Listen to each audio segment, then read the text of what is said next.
হুগলির এইচআইটি কলেজের কাছে লরি ধাক্কায় লন্ডির দোকান গুঁড়িয়ে গেল, তদন্তে পুলিশ। হুগলির এইচআইটি কলেজের কাছে পিপুল পাতি মোড় সংলগ্ন একটি লন্ডির দোকান রাতে একটি দ্রুতগতির লরির ধাক্কায় পুরোপুরি ভেঙে পড়ে।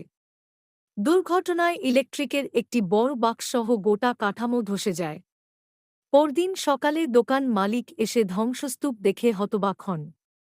পরে বড় গাড়ির চাকার দাগ দেখে বোঝা যায়, রাতের অন্ধকারে কোনো ভারী যান নিয়ন্ত্রণ হারিয়ে এই বিপর্যয় ঘটিয়েছে।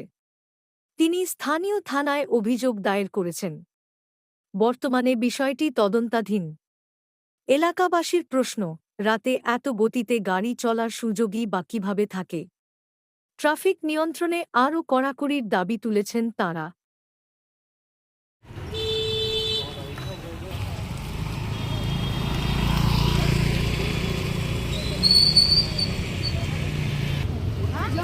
লন্ড্রি ছিল।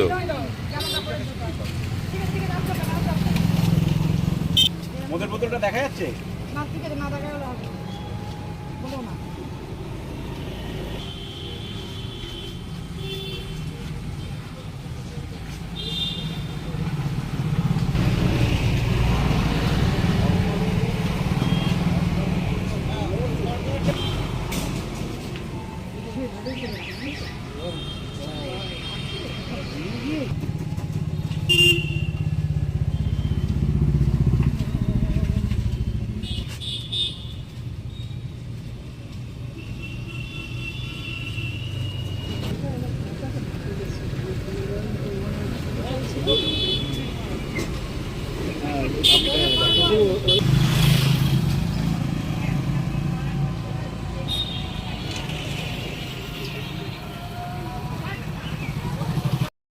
ওই তো আমি তো সকালবেলা ঘুমাচ্ছিলাম বাড়িতে, আমরা একটু তপনদা এখন দৌড়িয়েছে, ওই বাড়ি গিয়ে বলছে তোমার দোকানে কি ক্ষতি হয়েছে। আমি বলি কী ক্ষতি হয়েছে, বলছে তুমি গিয়ে দেখো।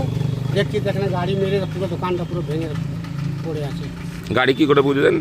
গাড়ি চাকার দাগ আছে এখানে। কি কি ক্ষতি কি হয়েছে? বোতল আছে, চাট সব পড়ে আছে। ক্ষতি এই পাঁচিল পুরো ভেঙে গেছে, দোকানটা ঝাপটা পুরো ভেঙে গেছে। আর এদিকে ইলেকট্রিকের এই ইয়েটা আপনাদের এখানে ছিল, বক্সটা? বক্সটা ভিতরে ঢুকে গেছে, এরকম মেরেছে বক্সটা ভিতরে ঢুকে গেছে। একটা ধাপি ছিল, ধাপিটা পুরো ভেঙে ভিতরে ঢুকে গেছে। তাহলে এদিকে তো লোডশেডিং নাকি?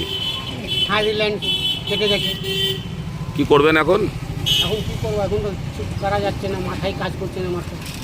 থানায় জানিয়েছেন? না, জানানো হবে। কি চাইছেন আপনি, কি চাই? হকার্স ইউনিয়নের অন্তর্গত একটা দোকান, এটা আমাদের টেকনিক্যাল কলেজের দিকে। ওর দোকানটা সকালবেলা আমাকে খবর দিল যে এরকম ভেঙে গেছে। এসে শুনলাম লরিতে ধাক্কা দিয়েছে, দেখলাম, আপনিও দেখলেন যে কীরকম অবস্থা। আমরা প্রশাসনকে এবার চিঠি করে জানাবো ইউনিয়ন থেকে, দেখা যাক প্রশাসন কী নেয়। আর দাদাকেও জানানো হয়েছে, এবার দেখা যাক কী হয়। যতটা আমাদের করার আমরা ততটা ওর পাশে আছি। মানে রাতে কেউ দোকানে থাকলে তো বড় দুর্ঘটনা ঘটতে পারে। হ্যাঁ, রাতে ও থাকে, ও কালকেই ছিল না, ও রাতে থাকে। কেন, যেহেতু স্ত্রীর অনেক কিছু থাকে, জামাকাপড়, মানুষের জামাকাপড় থাকে, তো একটা দায়িত্বর ব্যাপার থাকে, সেই জন্য উনি রাত্রে থাকেন। কিন্তু কালকেই উনি রাত্রে ছিলেন না, মানে দুদিন ধরে খুব বৃষ্টি হচ্ছে বলে ওনার ওয়াইফ বলেছে যে রাতে থেকো না। কালকেই উনি ছিলেন না, থাকলে তো আমাদের বিশালে একটা ক্ষতি হতো ইউনিয়নের পক্ষে থেকে। তা যাকে সেটা ভগবানের অশেষ দয়া যে উনি ছিলেন না বলে উনি, সেটা আমাদের দিক থেকেও ভালো। এবার দেখা যাক। সকালবেলা ইলেকট্রিক অফিসের লোকজন এসেছিল? হ্যাঁ, সকালবেলা ইলেকট্রিক অফিসের লোকজন এসেছিল এবং 4 নম্বর ওয়ার্ডের কাউন্সিলরও এসেছিলেন, ওরাই ডেকেছিল। উনিও এসেছেন। ইলেকট্রিক এখন আপাতত বন্ধ আছে। এবার ইলেকট্রিক অফিস, কেন যেহেতু ইলেকট্রিকের ওই বক্সটা ওনার দোকানের ভেতরে চলে গিয়েছিল, সেই জন্য ওটা ওনারা বার করে দিয়ে গেছে। এবার দেখা যাক ইলেকট্রিক অফিস থেকে এসে পরবর্তী স্টেপ কী নেয়। এদিকে আশপাশের বাড়িতেও কারেন্ট অফ?